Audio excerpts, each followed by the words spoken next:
Salut la famille, ça fait longtemps que j'attends cette vidéo. C'est le nouvel RS6, on vient de nous le prêter et on va le découvrir ensemble. Et ça fait très longtemps que j'ai envie de tester cette voiture. Donc j'ai hâte, je vais prendre le téléphone. On va filmer comme ça. Alors d'habitude on filme avec la grosse caméra là-bas. Mais en vrai on a décidé qu'en fait c'est plus... Moi je préfère à l'iPhone, je trouve ça plus naturel. Je kiffe plus. Et il y a le grand angle en plus, donc je trouve ça super sympa. Donc on va filmer comme ça aujourd'hui le nouvel Audi RS6 2021.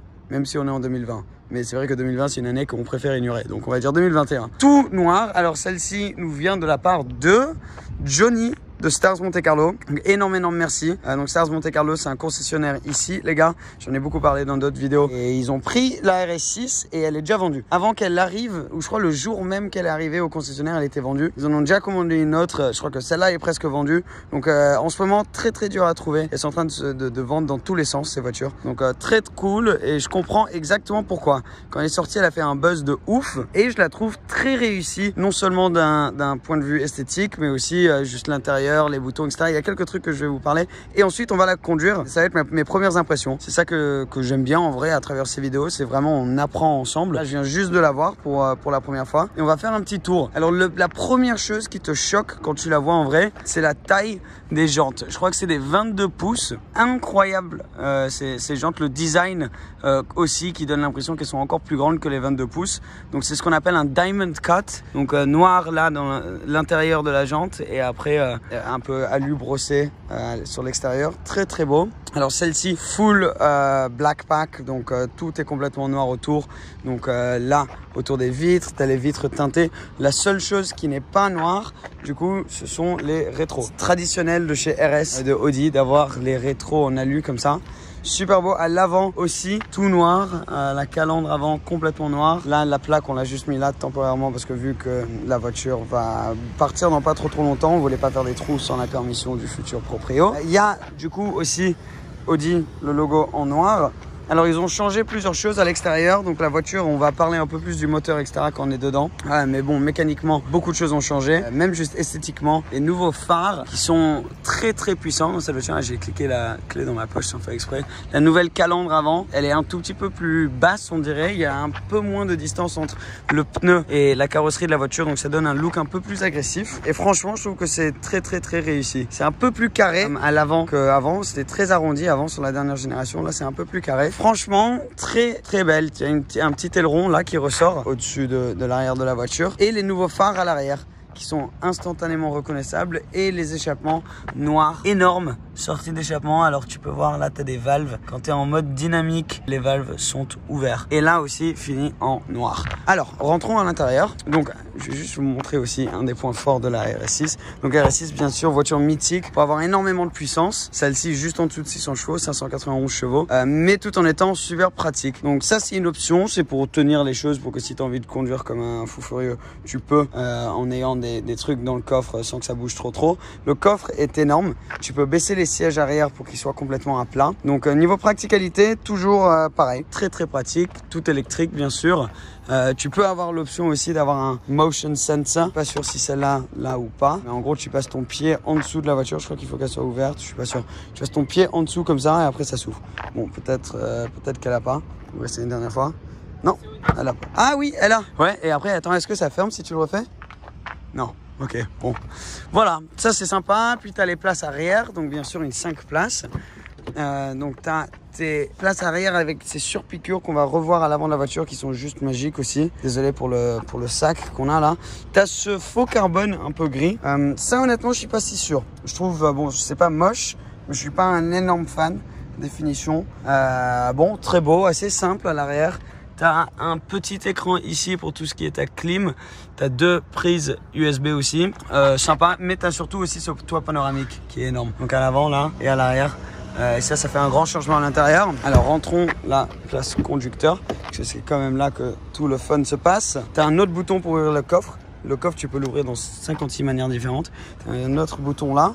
Et quand tu rentres, alors c'est là où tu as les plus grands changements. Parce que esthétiquement, même s'il y a beaucoup de changements, c'est vrai qu'il faut s'y connaître un peu pour pouvoir le voir. Tandis que là, à l'intérieur, tu as beaucoup de changements. Ça, je vais juste le mettre en bas. Alors, où est-ce qu'on va commencer? On va commencer par la démarrer. Déjà, juste parce que je crève de chaud. Il fait 25 degrés et la voiture elle est dans le soleil depuis tout à l'heure. Alors tu cliques sur le bouton, boum, démarrer. Je sais pas si t'as entendu. Donc elle fait pas énormément de bruit. Alors, parlons peu mais parlons bien. Cet intérieur, le volant, nouveau design. Perso, j'aime bien. Je trouve ça très beau, très confortable. Le cuir perforé là, très reconnaissable, même juste à sa sensation. C'est très clairement Audi. T'as donc ces palettes aussi finies en métal ou alu. Mais une sensation de qualité. C'est vrai que tu as une vraie sensation de qualité et surtout dans celle-là, tu as une vraie odeur aussi du neuf parce que la voiture, elle a 1300 km. Donc ouais, elle est très très neuve. Cuir noir, sur piqûre comme j'ai dit à l'arrière, qui sont très beaux. Tu as le petit logo RS là aussi. Le toit panoramique devant qui n'est pas ouvert là à l'instant. Finition faux cuir gris et piano black. Le faux cuir, honnêtement, je suis moyennement fan de ça, je vais pas te mentir. Mais bon, après, c'est comme ça. Hein. Franchement, moi, je préférais avoir, je pense, tout piano black ou du vrai carbone que ça. Après, on a quoi d'autre? Donc, tout ça, c'est un écran donc devant toi. Donc, il y a des écrans de partout. On va en parler dans un petit peu, ça, parce que je suis pas 100% convaincu. Donc, l'écran devant toi, tu peux le changer là. Tu peux avoir, donc, à travers le bouton View, tu peux avoir plus, tu as ta radio, tu as ton téléphone, tu as ta navigation. Et tu peux choisir ensuite si tu veux avoir toutes tes infos, ta vitesse, etc. en grand ou en petit et avoir ton écran là de navigation comme ça devant toi. Comme on avait vu sur la R8 la semaine dernière. Donc ouais, après tu as un peu plus analogue tes températures et ton réservoir de fuel là. Mais tu vois, tu peux changer exactement comment tu as envie de voir les choses parce que justement c'est digital, c'est un écran. Il n'y a rien d'analogue à part ces deux petits trucs de chaque côté. Là, tu as tout ce qui est au niveau de tes phares devant toi. Et sur le volant, donc du coup, là, tu peux choisir entre, par exemple, tes différentes radios à travers la petite manette là. Tu as vu ce que tu as devant toi. Et de ce côté, donc, tu as la commande vocale, le téléphone, le volume et ce bouton RS Mode. On va en reparler dans 2 secondes quand on arrive ici, mais un bouton très très intéressant, on y arrive. Alors ici, tu as non seulement un écran traditionnel en haut pour la navigation, etc., mais tu as un deuxième écran en bas. Alors ce deuxième écran, c'est juste pour tout ce qui est ta clim. Donc tu peux contrôler là la puissance de ta clim, la température. C'est très similaire, c'est le même en gros que dans un Urus. C'est le même système et franchement bon ça marche bien, faut s'y habituer un peu mais tu vois là pour le mettre sur exactement 20, ok, bam, voilà, faut s'y habituer un peu mais je trouve ça cool, je trouve ça beau, une belle finition et tu t'y habitues. T'as tes sièges chauffés bien sûr, t'as tes sièges ventilés aussi et juste en dessous de ça t'as quelques raccourcis. Alors t'as raccourci justement pour tout l'air qui va venir au niveau du pare-brise avant-arrière, pour ton système de traction et pour ton drive select. On y revient, c'est un peu comme ça. L'écran du haut, tu as tout le reste, en gros. Donc, tu as quelques petits trucs pour la clim aussi, mais en général, tu as tout ce qui est éclairage, visibilité, aide au stationnement, siège, écran contrôle RS et plusieurs trucs. Alors, donc tout ça, ça se fait ici. Tu as aussi ta musique, par exemple, si tu as ton Bluetooth là allumé, ça arrive là. Téléphone, navigation, tu peux voir on est sur le port de Monaco. L'écran est très très cool, ça marche bien, ça répond bien et tu peux voir ça se met en mode 3D aussi, tu peux voir le casino de Monaco là. Donc ça c'est très sympa. On se remet sur le home ici et là bon tu as des raccourcis pour venir à tous les endroits différents. Météo, on va voir si c'est vrai. Chargement information en cours, veuillez patienter. Ouais, 26 degrés, ouais, il fait beau, je confirme, regarde. Donc ça c'est très stylé. Alors rentrons dans les paramètres de véhicule. Paramètres de véhicule. Alors qu'est-ce qu'on a? On a Audi Drive Select. Donc le raccourci pour arriver à ce menu est ici, Drive Select. Et tu as des modes différents. Efficiency, donc ça veut dire si tu as envie de faire de l'autoroute sans trop consommer. Confort pour tous les jours. Auto, ça s'adapte à comment tu es en train de conduire. Et dynamique, bien sûr, c'est le mode porte tes couilles. Et aussi, tu as les clapets qui s'ouvrent dans l'échappement. J'arrive pas à trouver un endroit où tu peux ouvrir les clapets individuellement d'être en mode dynamique. Je sais pas si quelqu'un peut mettre en commentaire si tu es au courant. Mais pour moi, il faut être en mode dynamique pour ouvrir justement les échappements. Et ensuite, sur le côté, là, tu as RS1, RS2. Donc, ça nous ramène à ce bouton-là. Le bouton RS, tu peux le cliquer une fois et tu te mets en mode RS1. Alors, qu'est-ce que c'est que le mode RS1? Tu peux voir ici la configuration du mode RS1. Donc, tu as plein de menus différents que tu peux configurer. Et là, c'est un peu en mode moyen, tu vois.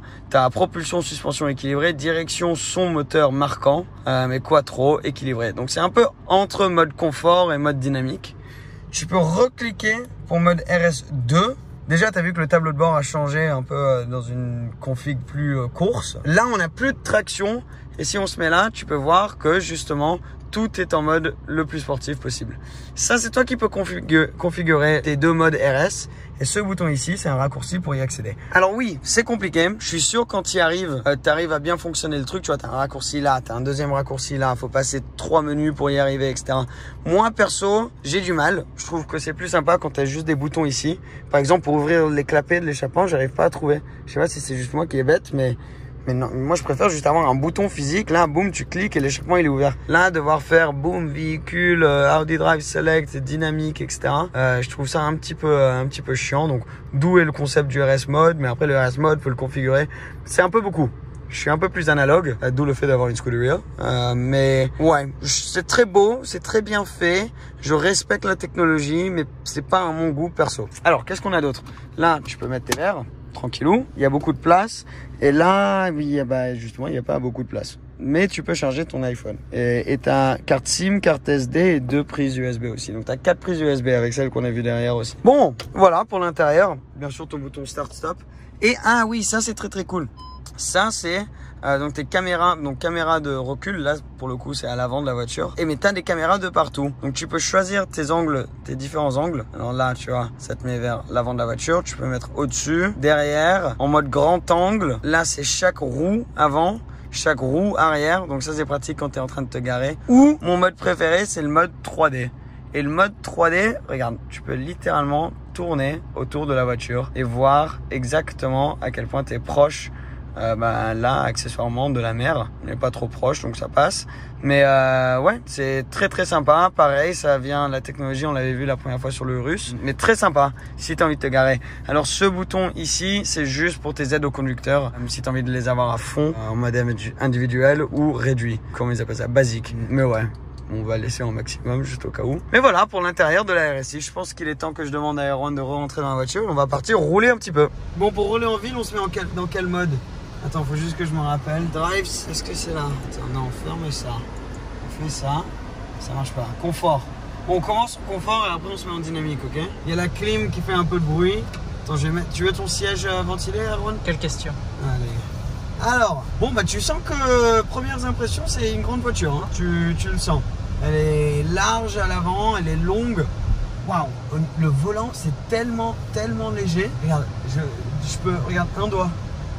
Regarde ça, c'est incroyable, c'est comme les Rolls. J'ai aussi le head-up display, donc j'ai toute l'info qui flotte devant moi, ça c'est assez beau. Bon oui, là, mais vous n'allez pas pouvoir le voir, mais devant moi, j'ai les chiffres qui flottent devant sur le pare-brise, ça c'est cool. Bon, visibilité très bonne, je sais pas pourquoi quelqu'un a réglé ce miroir là dans une position un peu atroce. Très cool, quand tu regardes dans le rétro, tu vois un peu les calandres qui ressortent sur les roues arrière. Donc tu sais que tu es dans quelque chose d'assez spécial. Alors, la suspension, même en confort, est assez... ouais, elle est assez raide, hein, elle est sportive quand même. C'est impressionnant, je m'attendais pas à ça. C'est très raide. Attends, mais déjà, on va pas chercher, on va sortir directement de mode j'amène mes gosses à l'école et on se met dans le mode où on a des grosses couilles.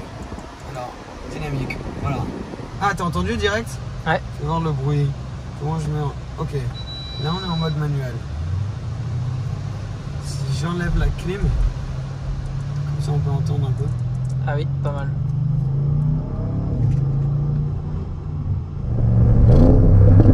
Ouais. Attends, j'ouvre les vitres arrière. Bon, t'entends le V8 biturbo, mais du coup, le fait que ce soit biturbo, ça nuit un peu au son moteur. 591 chevaux. Donc ça c'est déjà pas mal quand même, hein. Et bon, c'est pas une énorme différence comparé à la dernière génération, mais t'en avais pas besoin. RS6 c'est déjà tellement un animal. Ah, ça fait des pops, tu vois, quand tu... T'es prêt? Ouais, ça fait quand même... Bon, le bruit n'est pas mauvais, mais c'est quand même un peu... 591 chevaux... On s'attendrait à mieux. Ouais, voilà. Bon, sinon visibilité très bonne, suspension très dure quand même.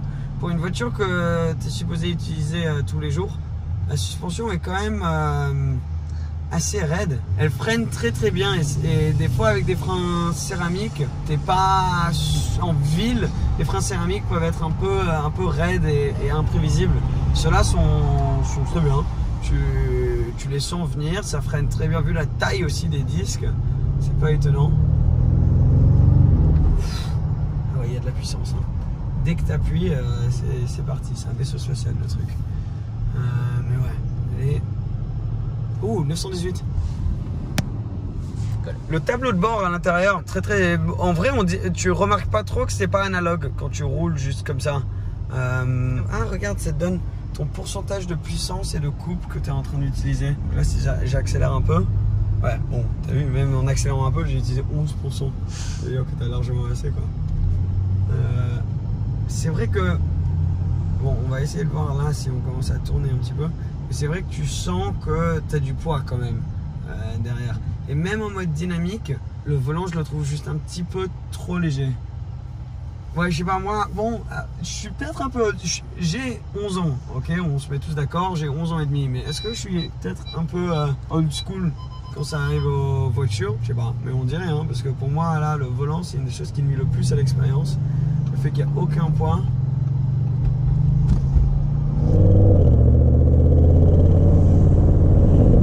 Alors, premier test. Attends, regarde, je sais quoi faire. Caméra, 360. Allez! Tout ben. Ouais, regarde. Pas de soucis. Regarde. Si, madame. Quelqu'un qui passe. Boum. Putain, c'est incroyable ça. C'est pas mal, hein. On accélère un peu. Oh.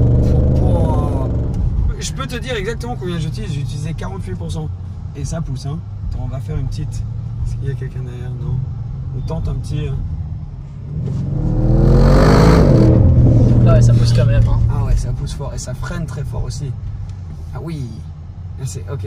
Ouais, accélération, rien à dire. Franchement, très belle, mais me fait pas. Mon cœur est pas. Bon, en vrai, c'est une voiture familiale. Hein. Elle fait tout très bien. Genre, on est. Le seul truc où je dirais que ça me choque un peu et que j'avais senti moins sur la dernière génération, c'est cette suspension. Parce que, quand même, c'est dur hein, pour tous les jours de rouler. C'est très raide. Je vais me remettre en confort pour voir. Juste pour pas raconter de la merde, mais. C'est vrai que c'est raide quand même, silencieuse hein, à l'intérieur. Là, dès que tu fermes les clapets, on a quelques voitures sympas, regarde. Rolls Ghost, Rolls Phantom 8, California T, Porsche 992. Ouais, bon, c'est un RS6 quoi. Hein. Là, on peut pas rouler très rapidement. On a établi que l'accélération est ouf, 0 à 100 en 3 secondes 5, 591 chevaux. V8 biturbo mais sans lag de la part des turbos. Angle de braquage de ouf, parce que quand je l'ai garé tout à l'heure, c'est vrai que j'ai remarqué ça. Donc pour rouler tous les jours, franchement, à part cette histoire de suspension, t'es très bien. Système sono incroyable, franchement. Et la suspension, c'est peut-être les jantes 22 pouces en taille basse aussi. Ouais, ça doit être ça, ouais. Ça doit être ça. Ça joue fort. Parce qu'après, tu peux peut-être, si tu mets des trucs un peu moins violent, mais après esthétiquement qu'est-ce que c'est beau, hein, regarde, dernière génération. Ouais. Tu vois, c'est un peu plus arrondi à l'avant, celle-là elle est un peu plus carrée, mais je la trouve très belle hein, celle-là, je la trouve magnifique. Et cet intérieur je le trouve beau quand même, il est très épuré, sans plus, tu vois, sans essayer d'être quelque chose qui ne l'est pas. Ça essaye pas d'être une voiture de sport, parce que justement ce n'est pas une voiture de sport. Donc non, ils ont très bien réussi. Et bon, à rouler, tu t'y habitues, c'est vrai qu'elle est grande, mais avec tous les aides de conducteur. Les aides à la conduite. Aides à la conduite, voilà. Très sympa. Tu approuves toi? Ouais, c'est une bonne moyenne. Non, franchement, très bonne moyenne. C'est mythique. Alors, est-ce que tu prendrais un RS6 ou le Porsche Panamera Sport Turismo? Ah bah tu connais la réponse. Ouais, j'ai sûrement demandé cette question parce que je sais que la Porsche Panamera Sport Turismo c'est ta voiture préférée quoi. Donc toi tu prendrais la Porsche. Ouais. Bah du coup il faut qu'on fasse une vidéo sur la Porsche pour pouvoir. Voilà. Prochaine vidéo. T'as senti là? C'était un tout petit truc. Ouais. On l'a pris cher. Ouais, j'avoue. Prochaine vidéo faut qu'on fasse ça. Ouais. Johnny hein. Stars Monte Carlo, c'est un F8 Tributo là, sous la bâche. Non, magnifique. Là, on est en ville, on ne peut pas sortir de ville, mais moi, j'avais tellement envie de tester ça et de vous amener avec moi sur l'aventure. Très réussi. C'est un RS6. Elle est incroyable. Elle est mythique déjà, cette voiture, mais surtout, ils ont bien. Ah, t'as vu? Ça freine bien. Hein, mais ils ont très bien réussi encore une fois cette nouvelle génération. Je suis sûr que ça va vendre comme des petites pépites. Et ben ça vend déjà. Celle-là, elle est pas restée bien longtemps. Elle est pour la clientèle qui va acheter cette voiture, elle est parfaite. Après, elle fait pas beaucoup de bruit, il n'y a pas beaucoup de caractère. En général, les gens qui ont ça, ils ont aussi autre chose. Hein. Donc, elle n'est pas là pour avoir du caractère. Très bien, très réussite. On finit là, on termine là. La famille, merci d'avoir regardé cette vidéo, comme d'habitude. C'est toujours un plaisir. Et bon, les freins sont vraiment super. Pardon, je coupe, mais c'est parce qu'il y a tellement de sensations à travers la pédale. Ça, ils ont vraiment réussi les freins. Pour des céramiques, bon après, en regardant la taille des bazars, quand même, ça serait inquiétant s'ils freinaient pas bien. Mais voilà, merci beaucoup. Petite dernière accélération. Attends, comment on fait? RS, RS2, manuel, il y a tellement de choses.